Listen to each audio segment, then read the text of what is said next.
Good afternoon guys, nandito rin na po ako sa hilera ng Krasna. Ito po yung natumba dati.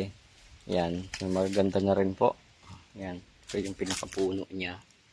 Yan, tumbo pa rin. Pero yung ibang sanga, patayo na po siya. So nagkaroon na po siya ng isa, dalawa, tatlo, apat, lima. Nagkaroon siya ng 5 sanga. Ito yung pinaka main branch niya. Yan, nakadapa pa. Yan.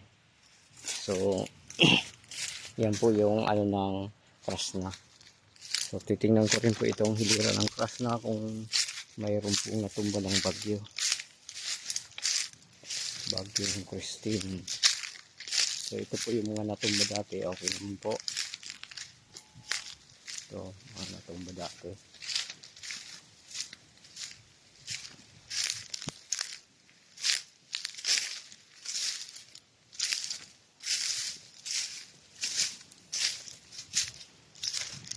Natumba dati po yan. Ganito na.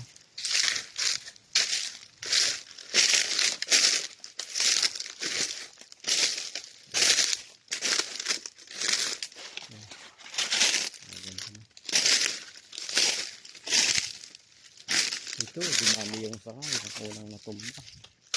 Yan. Wow, super dami ng sanga. Yan. So may nadamage sa lang po.